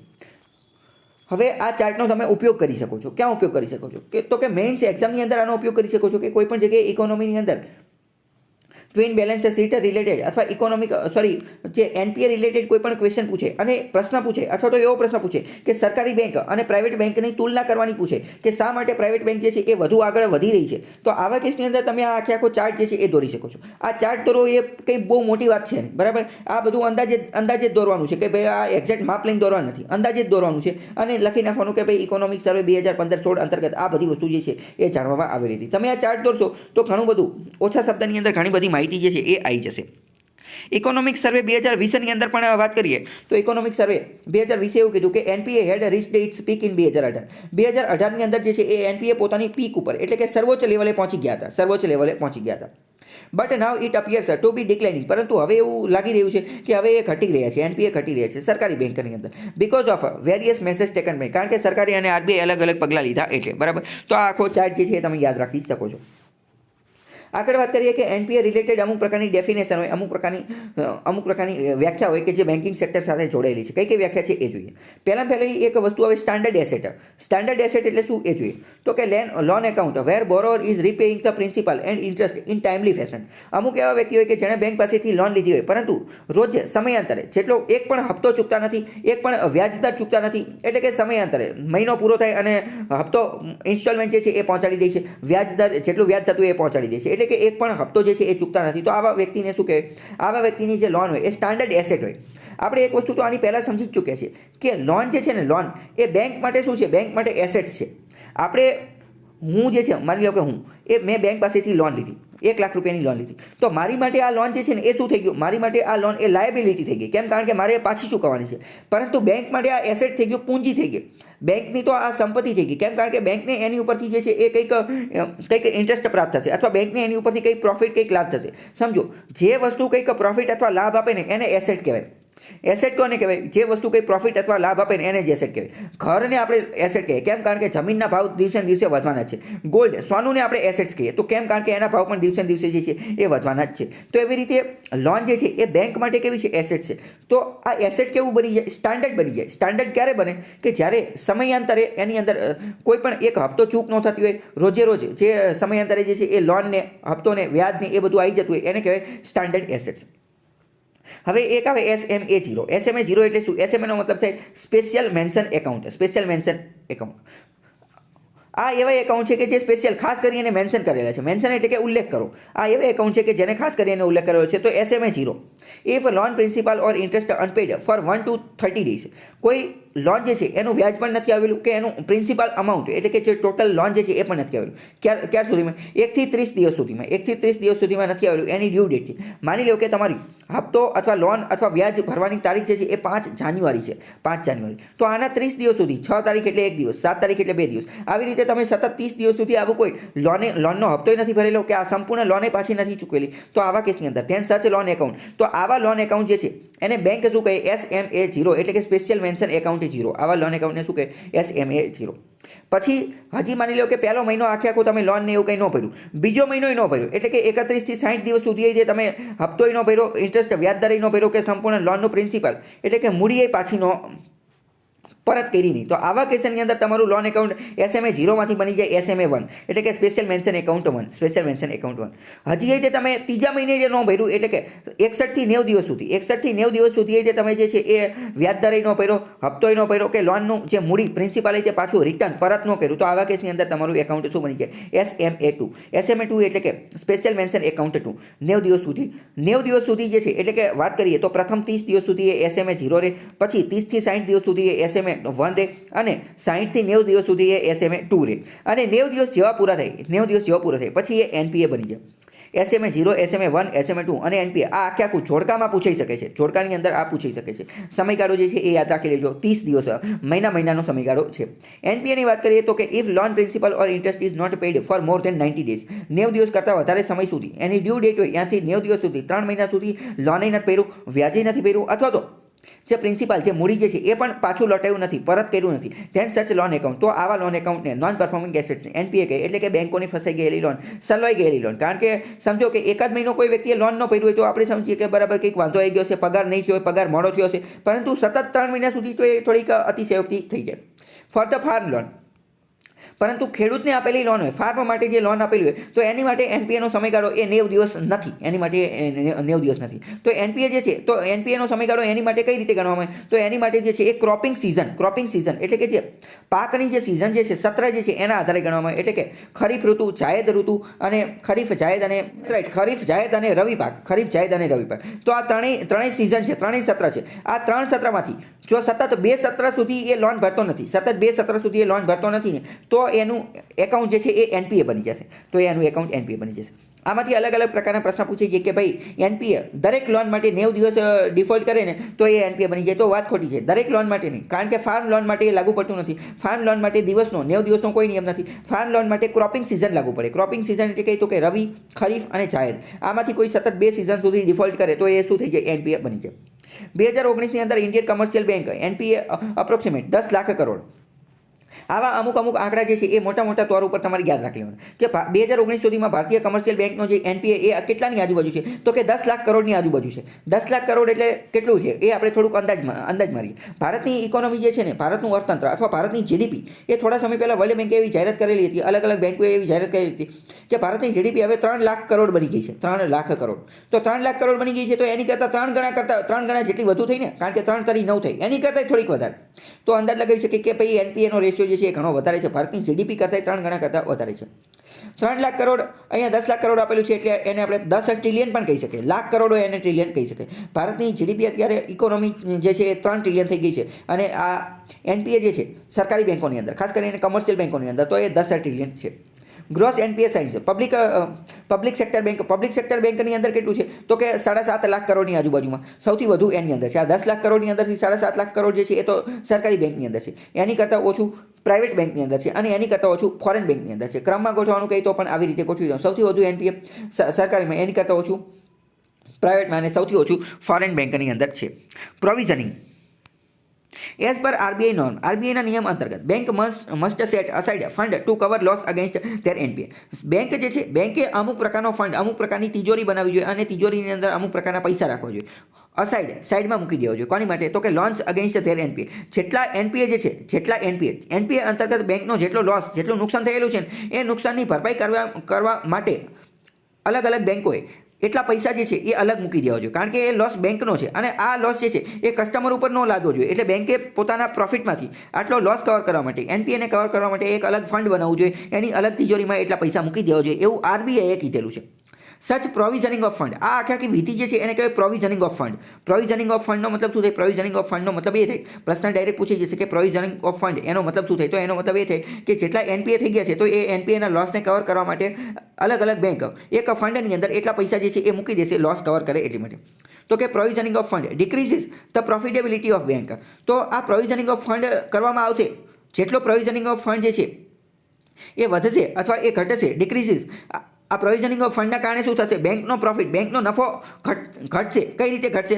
કારણ કે સમજો ને, કારણ કે બેંકે હવે એટલા પૈસા તો તાત્કાલિક જ તે આ લોસ કવર કરવામાં વાપરવાના છે. તો જ્યારે પણ તમે લોસ કવર કરવામાં પોતાના પૈસા ઇન્વેસ્ટ કરો છો તો તમારો પ્રોફિટ જે છે એ ઓટોમેટિક ઘટી જશે. તો આપણે એવું કહી શકીએ કે ગ્રોસ એનપીએ માઇનસ પ્રોવિઝનિંગ, એનો મતલબ કે નેટ એનપીએ. ટોટલ એનપીએ કેટલું છે? તો કે ભાઈ ટોટલ એનપીએ તો 10 લાખ કરોડની આજુબાજુમાં, 10 ટ્રિલિયનની આજુબાજુ છે. પરંતુ આ ગ્રોસ એનપીએ જે છે, ગ્રોસ એનપીએ ટોટલ એનપીએ, એમાંથી આપણે પ્રોવિઝનિંગ કાઢી નાખીએ. પ્રોવિઝનિંગ એટલે શું? પ્રોવિઝનિંગ એટલે કે બેંકનો એ હિસ્સો કે જે બેંકે પોતાના પ્રોફિટમાંથી મૂકી દીધો છે, પ્રોફિટમાંથી મૂકી એટલે કે કસ્ટમરને લોસનો છે. તો ગ્રોસ એનપીએમાંથી પ્રોવિઝનિંગ કાઢી નાખીએ ને તો નેટ એનપીએ આપણને મળી જાય. નેટ એનપીએ એટલે કે ચોખ્ખું એનપીએ. ચોખ્ખું એનપીએ તો એટલું છે એટલે કે ટોટલ નુકસાન આપણને મળી જાય. ટોટલ નુકસાન કઈ રીતે? નેટ એનપીએ કઈ રીતે મળે? તો કે ગ્રોસ એનપીએમાંથી પ્રોવિઝનિંગ કાઢી નાખીએ. તો ખ્યાલ આવી ગયો. આ સૂત્ર જે છે એ પણ પ્રશ્ન પૂછાઈ શકે છે. તમે એક ઉદાહરણ દ્વારા સમજો. માની લો કે તમારી પાસે 1 કરોડનો બંગલો છે. તમારી પાસે 1 કરોડનો બંગલો છે, બરાબર? અને તમે અત્યારે એક બીજા નાના ઘરમાં રહો છો, બીજા એક નાના ઘરમાં રહો છો. હવે તમે માની લો કે તમારી ઉપર 1 કરોડનું દેણું છે, તમારે 1 કરોડની લોન ચૂકવવાની છે, પણ તમને કાંઈ ચિંતા નથી. તમારે 1 કરોડની લોન ચૂકવવાની છે, તમારે કાંઈ ચિંતા નથી, કારણ કે કદાચ ભવિષ્યમાં તમારી એકદમ ખરાબમાં ખરાબ પરિસ્થિતિ આવશે ને તોય તે તમે આ 1 કરોડનો બંગલો વેચી અને આ બધી લોન જે છે એ ચૂકતે કરી દેશો. બધી લોન જે છે એ ચૂકતે કરી દેશો, બરાબર? એટલે તમારા ઉપર 1 કરોડનું એનપીઓ હોય, તમારી ઉપર 1 કરોડનું એનપીઓ હોય તો તમને કાંઈ ચિંતા નથી. ચિંતા તમને ક્યારે થાય કે તમારા ઉપર માની લો કે 1.5 કરોડની લોન છે, 1.5 કરોડની લોન છે તો તે ઉપરના જે 50 લાખ જે છે, ઉપરના 50 લાખ એનું તમારે અરેન્જમેન્ટ કરવું પડે. તો અહીંયા એ જ વસ્તુ છે. આ પ્રોવિઝનિંગ એટલે શું? પ્રોવિઝનિંગ એટલે કે બેંકે એ એનપીએને કવર કરવા માટે જે પૈસા પોતાના પ્રોફિટમાંથી નાખેલા છે એ પોતાના પ્રોફિટમાંથી નાખેલા છે. તો ગ્રોસ એનપીએ એટલે શું? ગ્રોસ એનપીએ એટલે કે જે ટોટલ લોસ છે એટલે કે ટોટલ એનપીએ જે બની ગયું છે. એક રીતે આપણે જે 1.5 લાખ વાળી વાત કરી હતી, સોરી 1.5 કરોડ વાળી વાત કરી હતી. હવે બીજું એક ટર્મિનોલોજી છે સબ સ્ટાન્ડર્ડ એસેટ. સબ સ્ટાન્ડર્ડ એસેટ એટલે શું? સ્ટાન્ડર્ડ એસેટ આપણે ઓલરેડી જોઈ ચૂક્યા છીએ. સ્ટાન્ડર્ડ એસેટ એટલે કે જેનું રેગ્યુલર બધું કામ હોય એ. સબ સ્ટાન્ડર્ડની અંદર શું થાય? તો કે when loan account remains in the NPA classification for 12 months. જ્યારે એનપીએ જે છે એ 1 વર્ષ જૂનું થઈ જાય, 1 વર્ષ જૂનું એટલે કે 12 મહિના જૂનું થઈ જાય ને તો પછી એ બની જાય સબ સ્ટાન્ડર્ડ એસેટ. એસેટ એટલે પૂંજી. એસેટ એટલે પૂંજી કે જે બેંકને ખબર છે કે હવે આ પૂંજી મારી પાછી આવવાની છે, પરંતુ ભાઈ આ તો એનપીએ થઈ ગયું અને એનપીએનો જે 1 વર્ષ થઈ ગયું એટલે હવે બેંકને ખબર પડી જાય કે હવે આ સ્ટાન્ડર્ડ ડ્યુ નથી, હવે આ સ્ટાન્ડર્ડ નો કહેવાય, હવે આ સબ સ્ટાન્ડર્ડ બની ગયું છે. જેવી રીતે સબ પ્રાઇમ હતું, સબ પ્રાઇમ, એવી રીતે સબ સ્ટાન્ડર્ડ એટલે કે હવે આ રિસ્ક વાળું છે, પાછું આવે તેમ ન આવે. 12 મહિના થાય તો એ સબ સ્ટાન્ડર્ડ એસેટ બની જાય. પછી ડાઉટફુલ. ડાઉટફુલ એટલે શું? તો કે when loan account in substandard classification for 12 મહિના. જ્યારે 1 વર્ષ અથવા 1 વર્ષ કરતાં વધારે એટલે કે 12 મહિના કરતાં વધારે જ્યારે સબ સ્ટાન્ડર્ડની અંદર રહે, કોઈ પણ એનપીએ જે છે એનપીએ એ સબ સ્ટાન્ડર્ડની અંદર રહે તો એ ડાઉટફુલ બની જાય. હવે બેંકને ભાઈ ડાઉટ લગાવવા માંડે કે પાછું આવશે કે નહીં આવે, એ તો ભાઈ કે નહીં આવી શકે. પછી લોસ એસેટ. લોસ એસેટનો મતલબ શું? When a bank its auditor or RBI declare that given doubtful assets as little or no salvage value. જ્યારે આરબીઆઈ દ્વારા અથવા તો અમુક પ્રકારનું ઓડિટ કરવાવાળી સંસ્થા જે છે, ઓડિટ કરવાવાળી સંસ્થા એ જ્યારે આવી અને જે ડાઉટફુલ એસેટ જે છે ને, ડાઉટફુલ એસેટ એને ચેક કરે અને એવી ઘોષણા કરે, એવું ડિક્લેર કરે કે ભાઈ હવે આની તો કોઈ સાલ્વેજેબલ વેલ્યુ નથી. સાલ્વેજેબલ વેલ્યુનો મતલબ શું? સાલ્વેજેબલ વેલ્યુનો મતલબ એ છે કે નીલામી કરકે બી નુકસાન ભરપાઈ કરના અસંભવ. એટલે કે આને તમે ભાઈ ઓક્શનમાં વેચશો ને, ગમે આ હરાજી બરાજીમાં વેચવા જશો ને તો આ રીતે તમે તમારું નુકસાન પૂરું નહીં કરી શકો, નુકસાન પૂરું કરી શકશો નહીં. એટલે બેંકે હવે સમજી જ લેવાનું કે ભાઈ તમને હવે લોસ થઈ જ ગયો છે, હવે તમને ચૂનો લાગી જ ગયો છે. તો આવી કેસની અંદર આપણે શું કહીશું? Loss asset. સમજો, સબ સ્ટાન્ડર્ડ એસેટ, ડાઉટફુલ એસેટ્સ, આ ઉપરના જે બધા હતા ને એ બધા સમયના આધારે નક્કી થતા હતા, સમયના આધારે 12 મહિનાના ને એ બધાના આધારે. જ્યારે લોસ એસેટ જે છે ને એ આરબીઆઈ અથવા અમુક પ્રકારના ઓડિટર દ્વારા નક્કી કરવામાં આવશે, ડિક્લેર કરવામાં આવશે, ઘોષણા કરવામાં આવશે. હવે આગળ એક બીજો કીવર્ડ છે loan write off. Loan write ઓફનો મતલબ શું થાય? રાઇટ ઓફનો મતલબ શું થાય? રાઇટ એટલે લખવું, ઓફ એટલે કે કાઢી નાખવું, એટલે કે જે લખેલું છે ને એમાંથી કાઢી નાખવું. તો લોન જ્યાં લખેલી છે ત્યાંથી કાઢી નાખવી. તો કે when loan is return of from asset sides of the bank balance. આપણે જોયું કે બેંકની બેલેન્સ શીટ હોય, તો બેંકની બેલેન્સ શીટમાં એક બાજુ એસેટ્સ હોય અને એક બાજુ લાયબિલિટી હોય. એસેટ્સ એટલે કે પૂંજી. મેં તમને કીધું કે બેંક માટે લોન જે છે લોન એ કોની અંદર આવશે તો કે એસેટ બાજુ આવશે. એસેટ એટલે કે પૂંજી એટલે કે એવી વસ્તુ કે જેમાંથી આપણને કંઈક પ્રોફિટ કંઈક લાભ થાય. જેમ કે આપણી પાસે બંગલો હોય, આપણી પાસે એ બધી વસ્તુ હોય તો આપણે એસેટમાં મૂકીએ. એવી રીતે બેંકનું પણ એવું છે. તો બેંક પાસે એસેટની અંદર શું હશે? એસેટ સાઇડની અંદર લોન હશે. તો આવા કેસની અંદર શું થાય? when loan is written off from asset side of the bank balance sheet. તો જ્યારે બેંકની બેલેન્સ શીટમાંથી કોઈ લોન જે છે એ એસેટ સાઇડમાંથી કાઢી નાખવામાં આવે, કારણ કે હવે તો ભાઈ આ લોન કેવી થઈ ગઈ છે તો કે લોસ થઈ ગઈ છે. હવે તો આ લોન જે છે એની કોઈ નીલામી કરી નહીં, તે કંઈ મળશે નહીં. તો આવા કેસની અંદર બેંક શું કરે? પોતાની બેલેન્સ શીટમાં જે એસેટ બાજુમાં જે લોન લખેલું હોય એ લોન કાઢી નાખે. કેમ? કારણ કે આમાં જે બેલેન્સ શીટ ખરાબ દેખાતી હતી. અત્યાર સુધીમાં 10, 15, 20, 50 વર્ષ થઈ ગયા અને બેંકની બેલેન્સ શીટ ઓલરેડી ખરાબ ચાલતી હતી અને આમાં કે હવે લોન તો પાછી આવવાની નથી. એટલે પોતે જે કાગળની અંદર પોતે જે ડોક્યુમેન્ટ દસ્તાવેજ પોતાની બેલેન્સ શીટની અંદર જ્યાં લખેલું છે ને એ લખેલું ત્યાંથી કાઢી નાખે. એટલે કે ધીમે ધીમે હવે ભૂલવાની કોશિશ કરે. તો કે when loan is return of from asset side of the bank balance sheet. બેંકની બેલેન્સ શીટમાંથી જે છે એ આ કાઢી નાખે. શાની માટે? તો કે ટુ સેવ કોર્પોરેશન ટેક્સ. કારણ કે બેંકે આ બધા જે પોતાનું જે એસેટ્સ હોય એ બધા એસેટ્સ ઉપર કોર્પોરેશન ટેક્સ જે છે એ ચૂકવવો પડે. તમને ખ્યાલ હશે દરેક વ્યક્તિએ પણ પોતાની જે સંપત્તિ હોય એ બધા ઉપર કોર્પોરેશન ટેક્સ ચૂકવવો પડે. તો કોર્પોરેશન ટેક્સ ન ચૂકવવો પડે એટલા માટે એ જે છે એ કાઢી નાખે. Loan write off doesn't waive banks right to recover that bad loan. હવે રાઇટ ઓફ કરી નાખી એનો મતલબ એમ નથી કે બેંક જે છે એ આ બેડ લોનને રિકવર કરવા માટેનો જે એનો રાઇટ એનો અધિકાર જે છે ને એને રદ કરી નાખ્યો છે અથવા એને માફ કરી દીધી છે લોન. એવું નથી. બેંક પોતપોતાની રીતે જે પ્રોસેસ કાયદાકીય પ્રોસેસ સરફેસી એક્ટ અનુસાર અથવા બીજા કોઈ પણ અનુસાર જે પ્રોસેસ ચાલુ હશે ને એ તો ચાલુ રાખશે, પરંતુ એ ધીમી ગતિએ ચાલુ રહેશે. એ એની દ્રષ્ટિએ ચાલુ રહેશે અને આની બેલેન્સ શીટમાંથી એ લોન જે છે એ નીકળી જશે. It's merely an accounting exercise for tax benefit. આ માત્ર અને માત્ર એક પ્રક્રિયા છે. કોની? કઈ પ્રક્રિયા છે? તો કે ભાઈ ચોપડીમાંથી. કઈ ચોપડીમાંથી? તો કે બેલેન્સ શીટની ચોપડીમાંથી એનું નામ કાઢવા માટેની એક પ્રક્રિયા છે. કોની માટે? તો કે ભાઈ ટેક્સ બેનિફિટ માટે. ટેક્સ જે છે બચી શકે, કોર્પોરેટ ટેક્સ બચાવવા માટે આ એકાઉન્ટિંગની એક પ્રક્રિયા છે. તો કે લોન રાઇટ ઓફ. આની અંતર્ગત બીજો એક શબ્દ આવે રિસ્ટ્રક્ચર્ડ લોન. રિસ્ટ્રક્ચર્ડનો મતલબ શું થાય? સ્ટ્રક્ચરનો મતલબ શું થાય? અમુક પ્રકારનું બંધારણ કે જે એકબીજા સાથે જોડાયેલું હોય તો એને સ્ટ્રક્ચર કહેવાય. પરંતુ એને જેમ કે આ રિસ્ટ્રક્ચરનું ઉદાહરણ તમે એવી રીતે સમજી શકો છો. જે ઓલો ક્યુબ આવે છે, પાસો આવે છે, બરાબર, અલગ અલગ કલરનો 9 જેટલા કલરનો એ બધા ભેગા કરવાનો હોય 3, 6, 9. તો એ માની લો કે એક પાસો છે તો એ એક પ્રકારનું સ્ટ્રક્ચર કહેવાય. પરંતુ હવે એને આખો પાસો તોડ નાખ્યો અને નવો પાસો બનાવ્યો, ફરીથી એમાંથી બધી ભેગો કર્યો તો એ રિસ્ટ્રક્ચર કહેવાય. લોનનું શું કર્યું? રિસ્ટ્રક્ચરિંગ. તો કે when principal or interest rate or tenure of the loan is modified. જ્યારે લોનનું પ્રિન્સિપાલ અથવા વ્યાજદર અથવા તો જે સમયગાળો જે છે એ મોડિફિકેશન કરવામાં આવે ત્યારે એને રિસ્ટ્રક્ચરિંગ લોન કહેવાય. ફોર એક્ઝામ્પલ કોરોના આવેલો હતો ત્યારે આવું ઘણી બધી વાર કરેલું હતું. કારણ કે કોરોના અંતર્ગત ઘણા બધા લોકો જે છે એ આ પૈસા લોન જે છે એ ચૂકવી શકતા નહોતા. તો આવા કેસની અંદર ઘણી બધી બેંકે શું કર્યું કે જે લોન 10 વર્ષમાં પૂરી થવાની હતી તો જે લોન લેવાવાળાએ કીધું કે ભાઈ 10 વર્ષમાં તો નહીં મેળવે, એટલે એમ આનો સમયગાળો વધારીને 12 વર્ષ કરી નાખ્યો, 15 વર્ષ કરી નાખ્યો, 12 વર્ષને 15 વર્ષ. તો સમય વધારી દે, અમુક વાર વ્યાજદર જે છે એ ઘટાડી દે, અથવા અમુક વાર પ્રિન્સિપલ જે છે એની અંદર થોડાક આડું, મોટે ભાગે તો ટેન્યોરની અંદર જ આડું કરે. કેમ? કારણ કે સમજો ઇન્ટરેસ્ટ ઘટાડશે અથવા પ્રિન્સિપલ ઘટાડશે તો બેંકને નુકસાન જશે, તો બેંકને નુકસાન જશે. તો મોટે ભાગે બેંક પોતાનું નુકસાન સહે નહીં, એટલે મોટે ભાગે ભાઈ ટેન્યોરની અંદર કંઈક આડું કરવામાં આવે. પરંતુ અમુક ખાસ કેસમાં પ્રિન્સિપલ અને ઇન્ટરેસ્ટ રેટ પણ ઘટાડી શકે છે. Banks may do it whenever borrower facing difficulties in repaying loan. જ્યારે બોરોવર જે છે એને ડિફિકલ્ટી આવે લોન પાછી પરત ચૂકવવામાં ત્યારે. પછી સ્ટ્રેસ્ડ એસેટ્સ. સ્ટ્રેસ્ડ એસેટ્સ શું છે એ જોઈએ. એનપીએ વત્તા loans return of plus restructured loan બરાબર સ્ટ્રેસ્ડ એસેટ. જેટલા પણ એનપીએ છે બેંકની પાસે, જેટલા પણ એનપીએ છે, એનપીએ એટલે કે 90 દિવસ જૂની લોન. આ ઉપરાંત બેંકે જેટલી લોન જે છે રાઇટ ઓફ કરી દીધેલી છે, એટલે કે પોતાની બેલેન્સ શીટમાંથી કાઢી નાખેલી છે, અને આ સાથે સાથે બેંકે જેટલી લોન રિસ્ટ્રક્ચર કરેલી છે, આ ત્રણેયનો જ્યારે સરવાળો કરીશું ને ત્યારે SA બનશે. SA એટલે કે સ્ટ્રેસ્ડ એસેટ્સ. આ બેંકનું એવું એસેટ છે, બેંકની એવી પૂંજી છે કે જે બેંકને સ્ટ્રેસ આપે છે, બેંકને માથાનો દુખાવો આપે છે. તો સમજો ને એનપીએ માથાનો દુખાવો, રાઇટ ઓફ, આ મતલબ કે આ બધું લોસવાળી વસ્તુ છે. તો એ એસેટ્સ કેવા છે? સ્ટ્રેસ્ડ એસેટ એટલે કે જે બેંક માટે સ્ટ્રેસ બની ગયું છે, માથાનો દુખાવો, ચિંતા બની ગઈ છે, તો એને આપણે સ્ટ્રેસ્ડ એસેટ્સ કહીએ. આગળ જોઈએ OTS with haircut. OTS with haircut. Haircut જે છે એ યુપીએસસીમાં એકવાર if bank allows the borrower to pay 60% of dues and forgoes 40% as loss, then bank as offered one time settlement with 40% haircut. OTSનો મતલબ શું? One time settlement. આના અંતર્ગત બેંક શું કરે? બેંકને હવે ખબર પડી ગઈ છે કે ભાઈ સ્ટ્રેસ્ડ એસેટ થઈ ગયું, રિસ્ટ્રક્ચરને આ બધું ઘણા બધા લોચા પડી ગયા હોય, એનપીએ થઈ ગયું, એમાં ઘણા સાલો બીતી ગયા હોય, એની પછી બેંક જે છે એ જેની પાસેથી લોન લીધી હોય એ વ્યક્તિને બોલાવે અને એને કહે કે ભાઈ હાલો ને આપણે OTS કરી નાખવી, વન ટાઈમ સેટલમેન્ટ કરી નાખવી. આ હું વારંવાર ધક્કા કરવાના, તમને બોલાવવાના, મને બોલાવવાના, ટાઈમ બગડે, રિસોર્સિસ બગડે, આ બધું જે છે એ બગડ કરે છે. આપણે OTS વન ટાઈમ સેટલમેન્ટ કરી નાખવું. તમે એક કામ કરો, જેટલી પણ લોન ને વ્યાજ નહીં જે બધું થાય છે ને એ બધાના તમે 60% પૈસા આપી દો, 40% હું ભૂલી જાઉં છું, 40% જે છે એને હું લોસ તરીકે માની લઉં છું. તો આ 40% બેંક જે પોતાનું નુકસાન કરાવડાવે છે એને કહેવાય હેરકટ.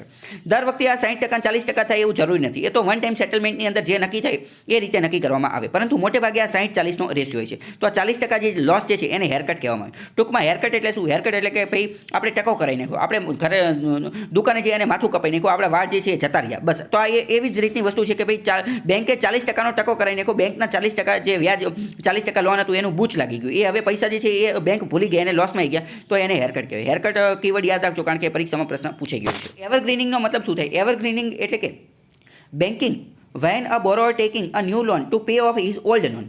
બેન્કિંગનો મતલબ શું? બેન્કિંગનો મતલબ આપણે આની પહેલાં જોઈ લીધું હતું કે અમુક વાર લોકો શું કરે, બોરોવર શું કરે, ઉધાર લેવાવાળો વ્યક્તિ એક લોન લે અને એ એક લોનને ચૂકવવા માટે બીજી લોન લે, બીજી લોનને ચૂકવવા માટે ત્રીજી લોન લે, ત્રીજી લોનને ચૂકવવા માટે ચોથી લોન લે. આપણે આની પહેલાં આ જોયું હતું, બરાબર? કે ખાસ કરીને આવું ક્યારે થાય? તો કે જ્યારે સબપ્રાઇમ લોકો હોય, સબપ્રાઇમ કસ્ટમર હોય, ત્યારે આવું જોવા મળતું હોય છે. બીજું, પેટન્ટનો મતલબ શું થાય? Patent, when drug patent expires after 20 years. Patent એટલે કે અમુક વસ્તુનું પેટન્ટ લેવામાં આવતું હોય, જેમ કે ડ્રગ, દવા માટે પેટન્ટ લીધેલું હોય, તો આ ડ્રગનું પેટન્ટ 20 વર્ષ પછી એક્સપાયર થઈ જાય. તો ફાર્મા કંપની અમુક વાર શું કરે, ફાર્મા કંપની જે છે એ પેટન્ટની અંદર અથવા એ ડ્રગ, એ દવા જે છે એની અંદર માઇનોર મોડિફિકેશન કરી નાખે, થોડો ઘણો ચેન્જ કરી નાખે. ફોર એક્ઝામ્પલ સમજો કે A, B અને C 3 કન્ટેન્ટ છે, એ 3 કન્ટેન્ટને ભેગા કરી અને એક ડ્રગ બનાવેલું છે. તો આવા કેસની અંદર ડ્રગ બનાવતી વખતે શું કર્યું, પહેલાં A નાખ્યું હોય, પછી B નાખ્યું હોય, પછી C નાખ્યું હોય અને પછી ડ્રગ બને. તો આવા કેસની અંદર ફાર્મા કંપની શું કરે, પહેલાં B નાખે, પછી A નાખે અને પછી C નાખે અને પછી કહે કે હવે આનું નવું પેટન્ટ આપો.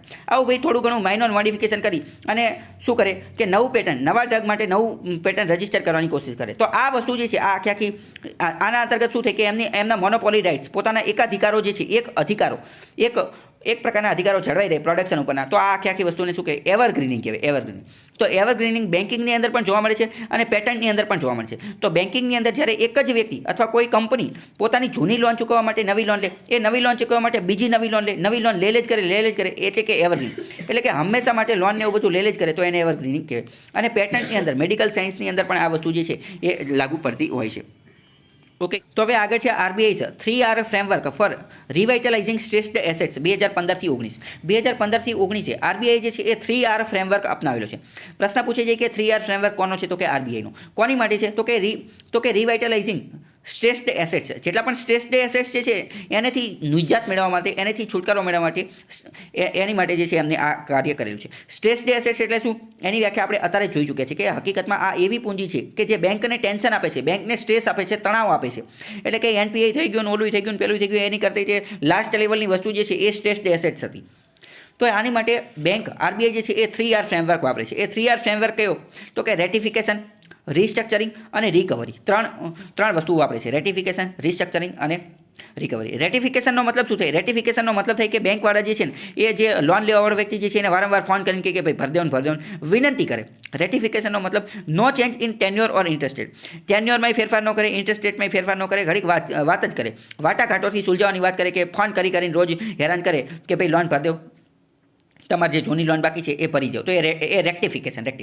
પછી બીજી વસ્તુ શું? તો કે રિસ્ટ્રક્ચરિંગ. રિસ્ટ્રક્ચરિંગમાં જો નીચે વસ્તુ આપેલી છે, નીચે આ જે કુંભાર જે છે એ માટલું બનાવી રહ્યો છે, કે એટલે કે એનું ફરીથી રિસ્ટ્રક્ચરિંગ કરી રહ્યો છે, એને નવો ઘાટ આપી રહ્યો છે. તો નવો ઘાટ આપી રહ્યો છે તો આની અંતર્ગત શું કરે? આની અંતર્ગત જેણે લોન લીધેલી છે ને એને એમ કે સારું હાલો એક કામ કરો કે ટેન્યોર, સમયગાળો જે છે ને એને થોડોક ઇઝી બનાવી દઈએ, એને થોડોક સરળ બનાવી દઈએ, ઇન્ટરેસ્ટ વ્યાજદરને થોડોક સરળ બનાવી દઈએ, અથવા તો ઓનરશિપ, માલિકી જે છે ને એને ચેન્જ કરી નાખે.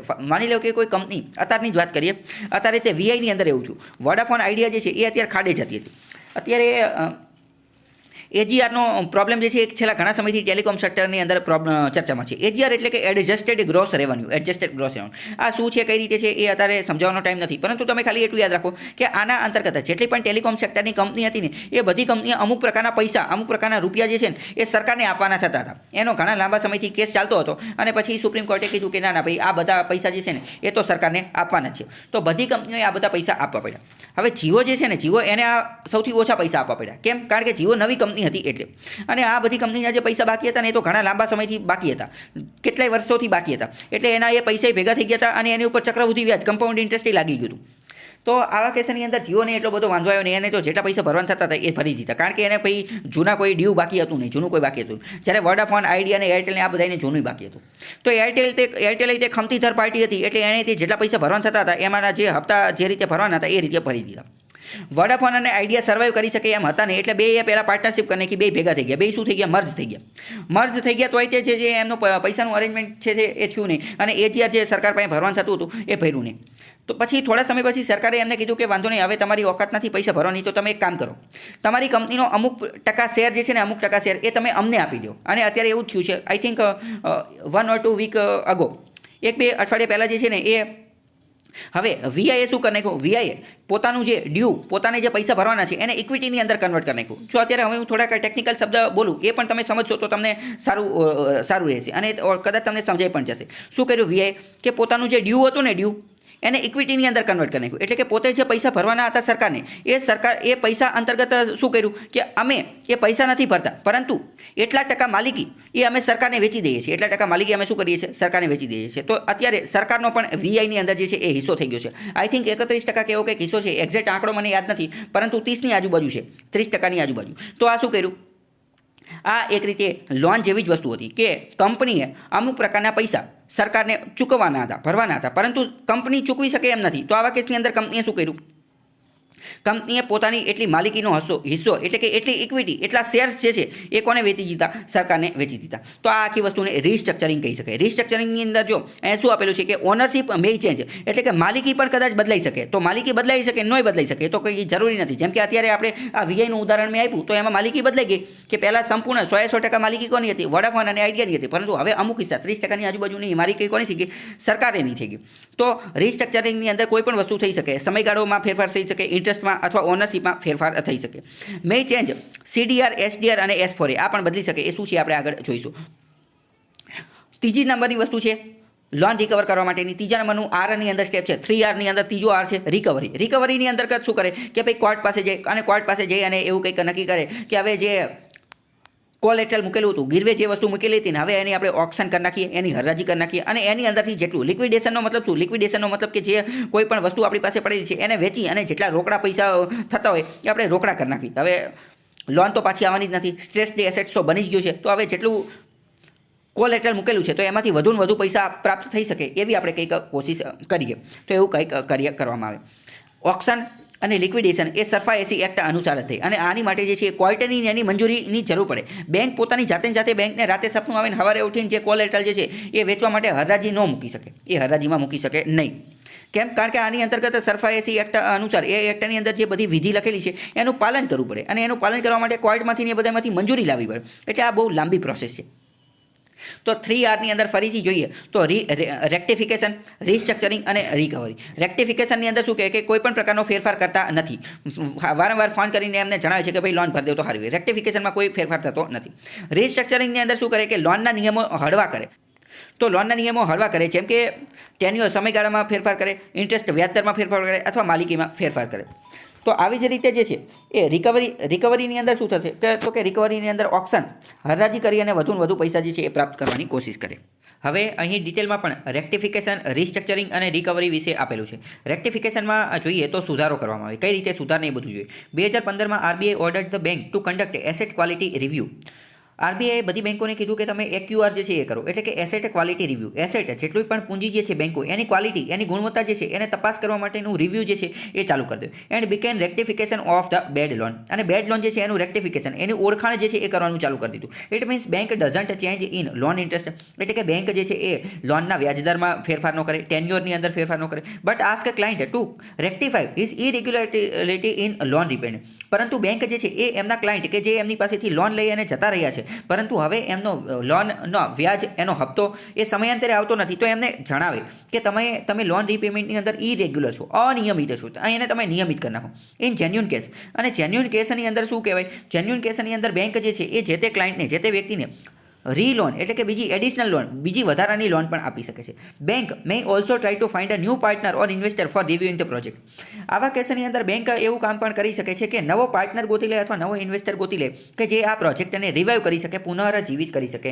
આનો મતલબ એવો થાય કે ફોર એક્ઝામ્પલ સમજો કે કોઈ એક વ્યક્તિ બેંક પાસેથી લોન લઈ અને જતો રહ્યો છે, અને અને હવે 2-3 મહિનાથી જે છે એ હપ્તા ભરતો નથી અથવા હપ્તા સમયસર આવતા નથી. પહેલાં દર 5 તારીખે હપ્તો આવી જતો હતો, પરંતુ હવે 6 તારીખ થઈ જાય, 7 તારીખ, 8 તારીખ એવી રીતે થઈ જાય છે. હવે સમયાંતરે સમયસર બધું ચાલતું નથી. તો આવા કેસમાં બેંક જે છે એ ક્લાયન્ટને મળે અને કહે કે ભાઈ તમારે શું વાંધો છે, એનો વાંધો જાણવાની કોશિશ કરે. જો અને કેસ જેન્યુન હશે, જેન્યુન એટલે કે ઓરિજિનલ, હકીકતમાં વાસ્તવિક રીતે એ કોઈ પ્રોબ્લેમ, સમસ્યા ફેસ કરતો હશે, તો આવા કેસની અંદર બેંક જે છે એને વધારાની લોન પણ આપી શકે છે. જો એવું નથી તો એવા કેસની અંદર બેંક જે છે એ એવું કામ પણ કરી શકે કે તમે આજે પ્રોજેક્ટની અંદર ઇન્વેસ્ટ કરેલું છે, માની લો કે કોઈ કંપની લોન લઈ અને જતી રહી હતી અને સોલાર ફાર્મ જે છે, આ સોલાર એટલે કે સૌર ઉર્જા આધારિત સોલાર પાવર સ્ટેશન બનાવવાનું હતું, પરંતુ હવે વચ્ચે એ પ્રોજેક્ટ અટકી ગયો છે, એ કોઈ પણ કારણ હોઈ શકે છે. તો આવા કેસની અંદર આ સોલાર પાવર સ્ટેશન જે છે એ બનાવવા માટે બેંક કોઈ બીજા ઇન્વેસ્ટરને ગોતી શકે છે.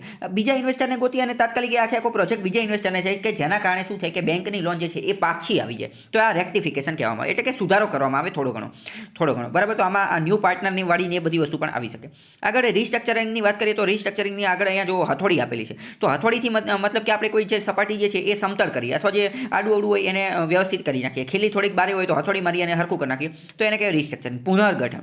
રિસ્ટ્રક્ચરિંગ એટલે કે ચેન્જિંગ ધ લોન ઇન્ટરેસ્ટ, વ્યાજ દર પણ બદલી શકાય, ટેન્યુઅર સમયગાળો પણ બદલી શકાય અને ઓનરશિપ બદલાય. 525 ફોર ઇન્ફ્રાસ્ટ્રક્ચર લોન. આ 525 ફોર ઇન્ફ્રાસ્ટ્રક્ચર લોન શું છે? તો કે RBI allowed bank to extend infra loan tenure up to 20 years. RBI permission આપી દીધેલી છે બેંકોને કે જો ઇન્ફ્રાસ્ટ્રક્ચર વાળા પ્રોજેક્ટ વાળી કોઈ લોન હશે તો એનો ટેન્યુઅર સમયગાળો જે છે એ 25 વર્ષ સુધી વધારી શકાશે અને વ્યાજદર જે છે એ પણ ઘટાડી શકાશે વ્યાજ, પરંતુ એ ઇન્ફ્રાસ્ટ્રક્ચર પ્રોજેક્ટ હોવો જોઈએ. તો એ 5-25નો રેશિયો છે. But such interest rate will be revived each 5 year. પરંતુ આ જે વ્યાજદર, માની લો કે વ્યાજદર ઘટાડી દીધો, તો આ વ્યાજદર જે છે એ દર 5 વર્ષે એને રિવ્યૂ કરવામાં આવશે. તો આ 5 અને 25, આમાં 5 જે છે એ શું કહે છે, એ 5 એ ડિનોટ કરે છે કે દર 5 વર્ષે એનો વ્યાજદર જે છે એ રિવ્યૂ કરવામાં આવશે અને 25 વર્ષ સુધી ઇન્ફ્રાસ્ટ્રક્ચરનો પ્રોજેક્ટ હશે તો એને જે છે એને એક્સટેન્ડ વધારો કરી શકાશે.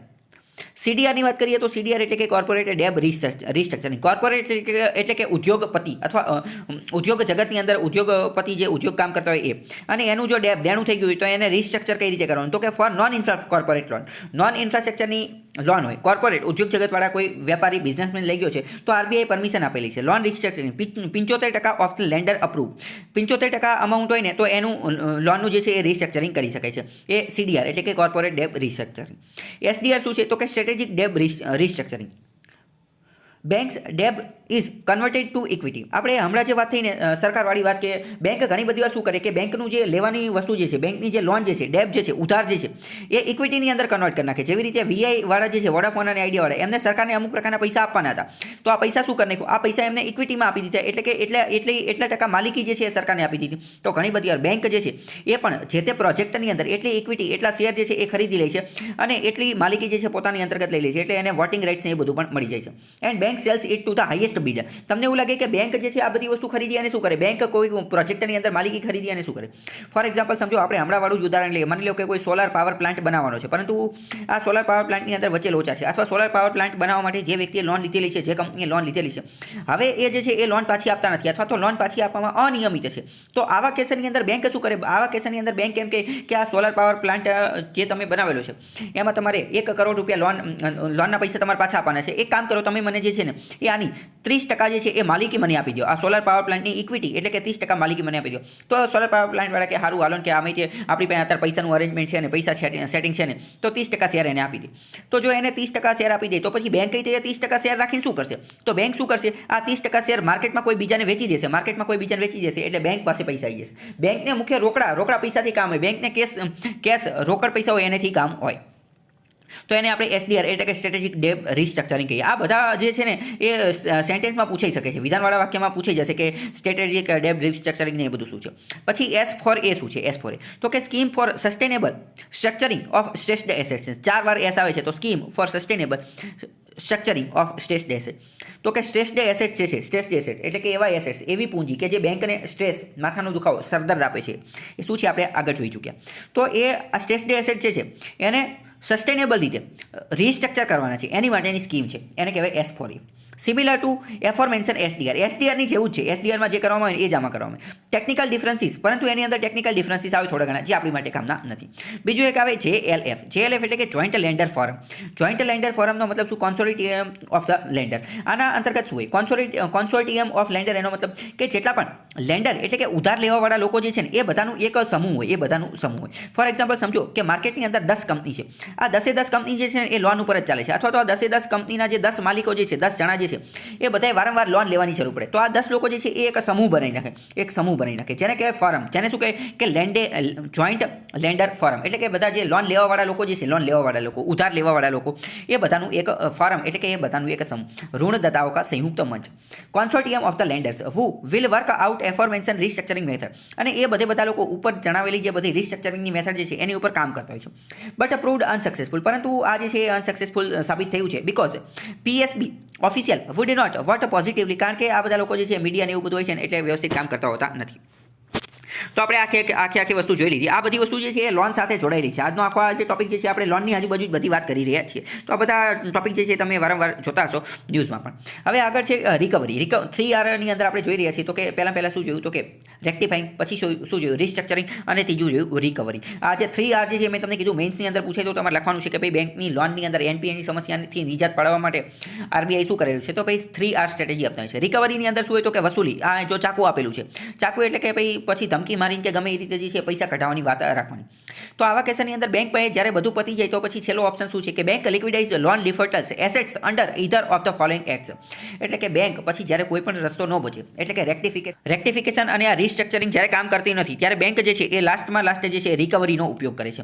રિકવરી અંતર્ગત શું કરવામાં આવે કે જે ડિફોલ્ટર, જે લોન બૂચ મારી અને જતો રહ્યો છે, લોન ડિફોલ્ટર વ્યક્તિ જે છે એના એસેટ્સ, એની પૂંજી જે છે એને વેચવામાં આવે છે. નીચેના કોઈ પણ કાયદા અંતર્ગત એનું લિક્વિડેશન, એટલે કે એમાંથી વધુ અને વધુ પૈસા પ્રાપ્ત કરવાની કોશિશ કરવામાં આવે છે. એમાં પહેલો એક એક્ટ છે સરફાયસી એક્ટ. સરફાયસી એક્ટ અંતર્ગત એને જે કોઈ પણ કોલેટરલ મૂકેલું હોય એને વેચવામાં આવે, અથવા એની પાસે જે સંપત્તિ હોય એમાંથી વધુ પૈસા જે છે એ બેંક પ્રાપ્ત કરવાની કોશિશ કરે. એટલે કે ગમે એ રીતે સામ દામ દંડ ભેદનો ઉપયોગ કરી અને બેંક પોતાની લોન જે છે એ પુનઃ વસૂલ કરવાની કોશિશ કરે છે. એક તો સરફાયસી એક્ટ છે અને એક બીજો એક્ટ છે IBC act, insolvency and bankruptcy code 2016 નો. પ્રશ્ન આ પણ પૂછે છે કે ભારતની અંદર RBI દ્વારા અથવા બેંકો પાસે લોન વસૂલી કરવા માટેનો, લોન રિકવર કરવા માટેનો લાસ્ટ રિસોર્ટ, છેલ્લો રસ્તો કયો છે, તો છેલ્લો રસ્તા ખાલી બે જ છે. એક તો સરફાયસી એક્ટ અનુસાર અને એક તો IBC અનુસાર, એટલે કે insolvency and bankruptcy code અનુસાર. આના આધારે એક પ્રશ્ન પૂછાઈ ગયો છે કે સ્કીમ ફોર, આ જે S4A જે છે એની ઉપર પૂછાઈ ગયેલો છે કે scheme for sustainable structuring of stressed assets is related to. આ કોની સાથે જોડાયેલું છે? એકદમ સહેલો પ્રશ્ન પૂછાઈ ગયેલો, બરાબર. S4A આપણે અત્યારે જોઈ લીધું. તો આખી કોની સાથે, તો કે procedure of ecological cost four development scheme. તો ભાઈ ઇકોલોજીકલ કોસ્ટને અહીંયા કંઈ લેવા દેવા નથી. પછી scheme for RBI for reworking the financial structure big corporates with genuine default. તો બરાબર આ બીજો જવાબ જે છે આવશે, સ્કીમ RBI દ્વારા જે આ રીવર્કિંગ ફાઇનાન્શિયલ, એ જવાબ આવશે. ઓકે, તો આની અંદર જેટલી પણ મહત્વની વસ્તુ હતી એ બધી આ હતી. આગળનો ટોપિક છે સરફાયસી એક્ટ, પરંતુ સરફાયસી એક્ટ જે છે એ આપણે આવતીકાલે ડિટેલમાં ચર્ચા કરીશું, કારણ કે આની અંદર આપણે ઘણો બધો ટાઈમ જે છે એ જોશે. તો આજ માટે આટલું રાખીએ, બાકી કાલે મુલાકાત થશે. ત્યાં સુધી જોડાયેલા રહો સ્ટડી ટેલર ધ હાર્દિક સાથે.